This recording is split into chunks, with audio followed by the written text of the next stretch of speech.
será que você fez de legal aí? Deixa eu ver, tá muito bagunçado. Gente, tá pior do que as anotações do Faustão. Como que a gente vai fazer com isso? É isso. Fala, galera. Fala, galerinha. Esse negócio de escrever no carro voltando da pauta, você precisa escrever rápido, você precisa gravar antes de chegar. Com o solavanco do carro, né? O Marcelo sabe bem disso. Tem uma história, né, Marcelo? Você lembra que quando você foi fazer o SBT ao vivo, no dia que o único correspondente internacional que estava em Londres, na verdade, que estava no seu local, era você. E aí eu tive que escrever o texto no carro, você lembra disso? Eu lembro disso, naquela correria, né? Aquela gente chegou correria. faltando 5 minutos para o jornal começar, a gente se perdeu um pouco a caminho do estúdio onde a gente entraria ao vivo, atrasou, né? E aí a Estela teve que me ajudar correndo. Foi, e era uma coisa muito louca, que hoje em dia você consegue transmitir de uma forma diferente ao vivo, mas naquela época eu tive que falar com a técnica, lembra? Que deu um problema no satélite. Não, a tecnologia evoluiu de uma maneira tão rápida que, só para vocês terem uma ideia, no começo dos anos 2000, transmitir imagens pela internet, imagens gravadas, era dificílimo. Muita gente não tinha ideia de como isso era feito. Fazer ao vivo, então, pela internet era uma coisa quase impossível. E naquela época era o satélite, a gente alugou um estúdio, na verdade. Com satélite, com tudo, era caro, né? Era muito caro. Hoje em dia caro. Tem uma tecnologia que permite você entrar ao vivo de qualquer esquina. Qualquer esquina. E aí, na época, tinha que dar tradução de algum para o satélite transmitir, e eu tive que fazer isso em inglês. Ainda bem que eu consegui, né? Ainda bem que você conseguiu. E o Marcelo entrou divinamente, eu fiquei impressionada. Eu falei, nossa. Mas o engraçado da TV é que muitas vezes as pessoas veem a gente ao vivo, elas não imaginam o trabalho que teve até aquele momento ali, né? De produção, né? Vocês falam da televisão, mas o rádio também é complicado. Quando eu trabalhava em rádio, fazia... Quer sentar aqui do lado do Marcelo? Fazia a reportagem. Faz a entrevistadora, eu editava as matérias no carro também, né? Escrevendo, essa loucura. O motorista correndo. E o enxow? Eu já passei mal em casa. casa. Eu via fita cassete. Eu ficava ouvindo para editar. Essa parte agora começa. Uma fita cassete. Voltava, ficava ouvindo. Para poder chegar lá e já editar. Tem que explicar para as crianças o que é uma fita cassete. Tem que explicar se a minha filha assistir. Ela não Sabe vai aquele gravadorzinho? Gente, era um gravadorzinho que tinha uma fitinha, que lá a gente apertava e gravava.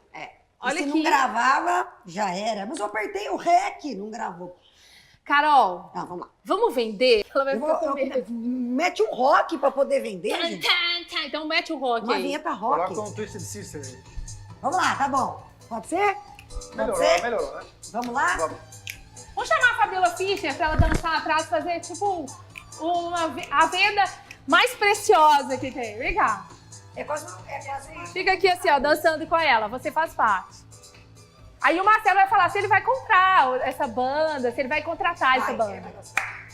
Vamos lá. 1, 2, 3, Carol! Fala, galera! Olha só, a banda Jornal Radical chegou a São Paulo e começa hoje à noite a sua turnê por todo o país. O Jornal Radical é uma das maiores bandas de rock de notícia de todos os tempos. A banda, olha só, ela promete um espetáculo jornalístico cheio de economia, de política e também cinema, tá, gente? E claro, sempre com foco no rock e jornalismo brasileiro. As suas letras são carregadas de indignação e também notícias bizarras. O show é hoje à noite no Espaço dos Papéis. Olha só, os grandes jornalistas Ronaldo TP no vocal e também Pedro Nota na guitarra prometem radicalizar o jornalismo noticioso. Fantástico! Tá contratada, Marcelo? Tá contratada. Eu queria ver ela Show tocar da uma banda. música agora ao vivo. Não, aí você... Passou meu ônibus. Carol, eu compraria essa Carol, banda. parabéns. Eu Obrigada. Adorei. Ficou ótimo. A Carol, ela é jornalista, humorista, atriz. Isso são anos de experiência, porque na realidade é muito difícil você bolar um discurso todo rapidamente e fazer como você fez, né, Mas Carol? não é isso que a gente faz, o jornalista? Mas ele tem um pega a segredinho, realidade, transforma em texto, vende aquilo, né? Tem um segredinho ali, os pilares, igual você fez o texto. Por exemplo, eu falo muito disso nos meus cursos, falo de Aristóteles, por exemplo, que ele dividiu o discurso em 4 partes, né? A saudação, a tese, a prova e a conclusão. Então, isso é muito importante. Você dividindo o discurso seu, quando você vai falar, nessa divisão, você tem todo um preparo do que você vai dizer antes. Aí depois eu falo sobre Demóstenes, que ele treinou muito para conseguir se destacar e ser um grande orador na Grécia. Mas você tem um segredo aí para as pessoas que querem, e não na realidade o jornalismo, o Marcelo vai falar um segredinho, mas na área do humor, essa pegada mais light aí, como você faz, para fazer um texto como esse, rapidamente? Tem um pouco também, além da técnica, do estudo, né? Tem o talento. Então, assim, ela é muito talentosa. Não é isso. Não é nem questão, nossa, o dom é modéstia, Deus me tô brincando. Não é isso. Na verdade, é a intuição.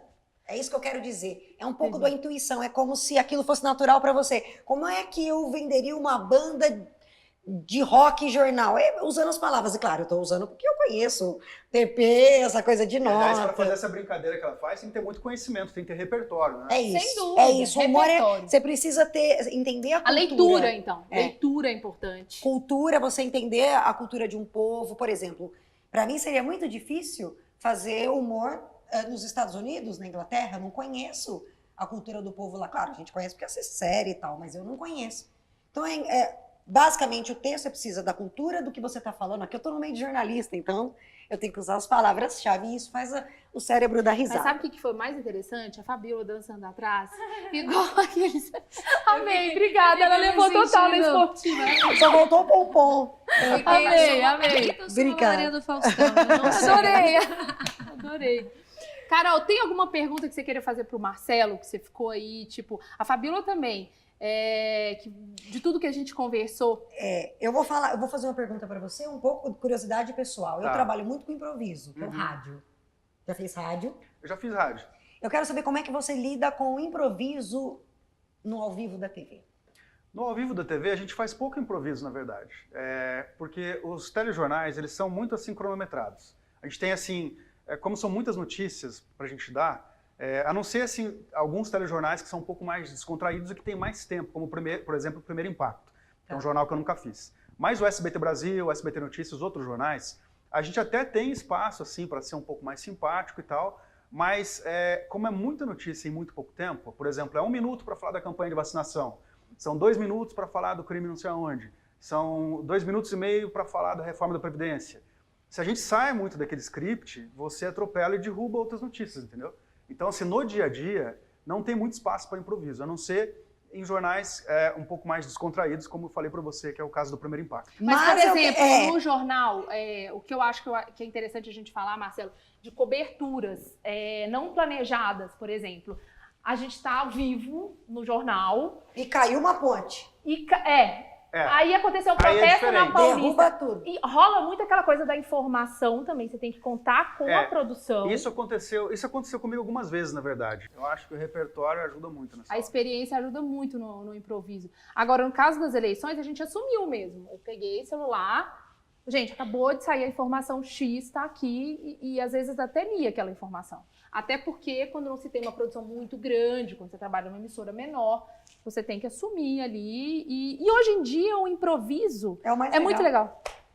Eu acho que hoje também a gente tem várias fontes de informação, né? A gente tem notícias chegando de todo lado. Tem que saber primeiro que notícia é confiável, que notícia não é. Sem dúvida. Mas eu acho que muitas vezes uma pessoa que está ouvindo um programa de rádio ou um programa de TV, ela quer muito mais ver que resenha aquele veículo está fazendo dos fatos do dia, né? Que compilação aquele veículo está fazendo, do que necessariamente se informar, porque talvez ela já se informou ao longo do dia. Sim. Mas ela quer assistir aquele resumo feito pelo veículo tal, pelo jornal tal. E a Fabiola, tem uma pergunta que você queira fazer para o Marcelo? Alguma coisa relacionada? Nossa, tantos assuntos, né, que ele falou. Eu não tenho uma pergunta específica sobre jornalismo, mas o que eu pensei, você falou de repertório, eu já pensei no meu caso, né? Quando a gente está cantando nas bandas e barzinhos e coisas assim. Quanto maior o seu repertório for, realmente melhor vai ser, porque a pessoa, você não sabe, você pode pensar, ok, vai ser um casamento, tal e tal idade, faixa etária, ok. Mas chega na hora, alguém vem pedir uma coisa, uma música de não sei quantos mil anos atrás, ou recente. E assim, a gente não tem que atender tudo, é claro, porque é impossível saber todas as músicas. Mas quando maior for o seu repertório, você pega e acerta na veia, talvez uma canção verdade. que era especial para tal pessoa. Já aconteceu de pessoas chorarem em momentos, sabe, que não tem nada a ver. A pessoa tá lá num barzinho, comendo, blá, blá, blá. De repente você vê, nossa, você cantou uma Mas música... é a história da vida dela, né? Exato. Então, Marcelo, eu acho que eu lembro dessa câmera em Londres. Você lembra, né? Eu acho que eu lembro. Conta pra gente. O Marcelo, aqui a gente tem um quadro que os jornalistas trazem alguns objetos que têm significado na vida deles como profissional. E qual que é o significado dessa câmera? Então, essa câmerazinha aqui, ela foi muito especial para mim, porque eu fui fazer mestrado em Londres com bolsa do governo britânico, então era aquele dinheiro contadinho, assim. Sim. E eu juntei os centavinhos lá para comprar essa câmera, porque essa câmera era a câmera mais barata que as TVs da época aceitavam, porque ela era uma câmera 3 CCD. Hoje em dia você faz matéria até de celular e fica boa a matéria. Sim. Mas naquele tempo, as TVs elas tinham um mínimo de exigência e poucas câmeras atendiam. E essa câmera foi uma câmera que eu acho que eu paguei 1.000 libras na época, aproximadamente 5 mil reais hoje, quem diria, né? Porque hoje, com 1.000 reais, você compra coisa melhor até. Mas foi com essa câmera que eu fiz minhas primeiras matérias em Londres, e foi com essa câmera que eu... As primeiras matérias foi com essa câmera? Na verdade, para o SBT, eu cheguei a fazer 2 matérias com essa câmera, porque logo eu trouxe o depois equipamento chegou do o SBT. equipamento, isso que eu lembrei. Mas ela foi interessante porque o material que eu filmei com essa câmera foi o material que eu mostrei para o SBT quando eu fui contratado, para dizer para eles, olha, é possível. Naquele tempo, como eu te falei... Você fez um projeto, chegou a apresentar? Sim. Como que foi isso? Não, naquele tempo, como eu estava dizendo agora há pouco, essa coisa de mandar imagens pela internet era uma coisa que nem todo mundo conhecia. Sim. Era uma coisa, muita gente pensava, é difícil e tal. E é isso, eu tenho um carinho grande por essa câmera porque eu dei os primeiros passos com ela lá em Londres. E eu lembro. E o Marcelo era um repórter que fazia tudo. Eu filmava. No começo, sim. No começo editava, né, Marcelo? E qual você consegue nomear a principal dificuldade? De fazer tudo ao mesmo tempo, você disse? São muitas dificuldades, né? Primeiro, eu acho que é sempre bom você ter alguém do seu lado, até como apoio moral ali, né? Sim. Porque é muito mais fácil você dividir as tarefas do dia do que trazer toda a responsabilidade para si, não ter com quem trocar uma ideia, etc.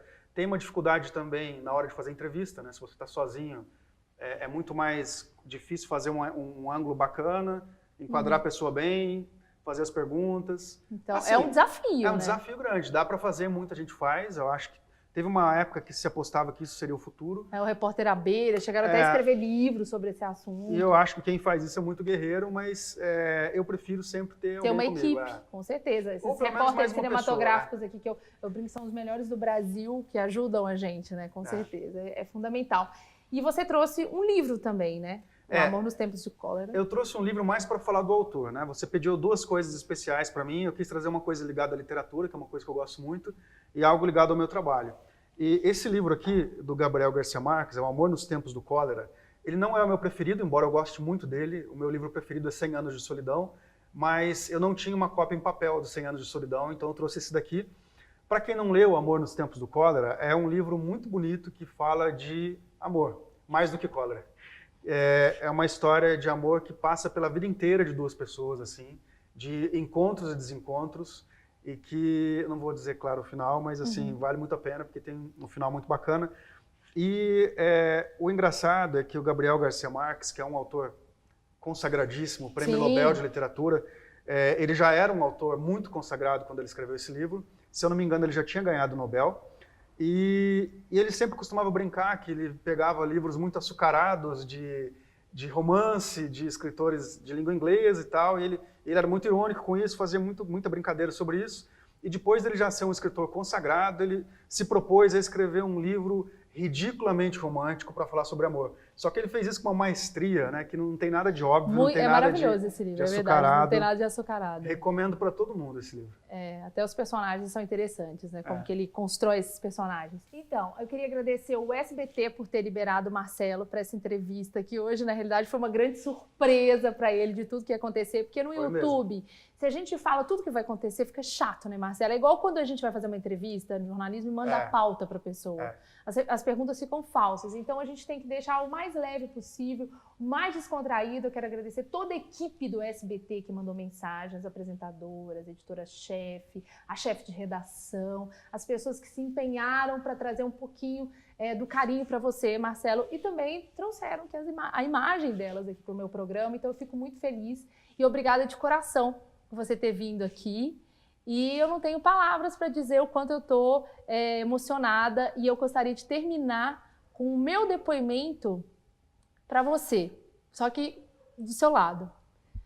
O Marcelo foi a primeira pessoa que acreditou no meu talento como jornalista, que eu fiquei insistindo para ele que eu queria fazer um estágio voluntário na BBC, ele me recebeu de braços abertos, sem me conhecer profundamente, que foi um amigo do amigo que me apresentou ele. Ele me ajudou. Depois, quando ele foi, eu fui uma das primeiras pessoas a saber que você iria para o SBT Brasil, para a Ana Paula Padrão te chamou. Ele me chamou, Estela, me ajuda, vamos lá, para você entender um pouco desse contexto. Passamos histórias muito engraçadas. Foi uma grande aventura que ele começou, né? Então, na realidade, eu mando as minhas coisas, meus vídeos para o Marcelo, ele coloca a crítica dele, eu falo as minhas ideias. Então, o meu depoimento para ele, na verdade, é um grande agradecimento. Porque o meu primeiro emprego, na realidade, o Marcelo que me ajudou, que foi na TV Tem, que você conhecia o Bona, o Zana. Então, eu queria fazer esse depoimento de agradecimento a você. E você é uma pessoa muito generosa. Então, você merece todo o sucesso do mundo, merece o reconhecimento, sim, porque pessoas que pensam não só no profissional, mas que pensam nas pessoas, no carinho com o outro e de ensinar o jornalismo, são pessoas muito especiais, são poucas hoje, acho que no mundo do jornalismo, onde tem muita competição. Então, eu te agradeço. O meu depoimento é de agradecimento profundo. Estela, você é uma querida, você fez o seu depoimento, agora eu vou fazer o meu. Vai virar demais. Não, mas é sincero, de verdade. Eu acho que você é uma pessoa incrível, talentosíssima. O seu canal tá muito bacana. Dá para ver assim o esforço que você teve para roteirizar todo esse programa, entendeu? Trazendo um pouco de humor, um pouco de conversa séria. Você me quebrou aqui hoje. Eu juro que eu não esperava nada disso. Eu cheguei aqui completamente desarmado. Desculpa, mas eu queria que você ficasse surpreso, porque se eu te contasse, eu ia perder a graça. Ia perder a graça. Você me fez me emocionar aqui. Que bom. E realmente é a primeira experiência que eu estou tendo num programa para o YouTube. E é algo diferente. Você também está me ajudando, quem sabe, nos primeiros passos nesse mundo digital aí. Eu acho que quem se comunica bem consegue falar para qualquer veículo, né? Né, Carol, você que está na rádio, quem se comunica bem fala para qualquer veículo. É que a gente vai ter algumas pessoas que vão gostar do que a gente fala, outras que não vão gostar. É isso, né? Então eu quero chamar, muito obrigada, Marcelo, e um beijo para todo mundo do SBT. Eu quero chamar a Fabíola para terminar com uma música, uma baladinha. E pode tomar café para você descontrair. Vou aproveitar, então. Agora. Esse cafezinho ainda tá quente, viu, Tá Marcelo? quente? Então vamos lá. Tá, o Marcelo é mineiro, eu não falei isso. Por isso que a gente tem muitas semelhanças aí na cultura, né, Marcelo? Opa! Show da Fabíola Fischer!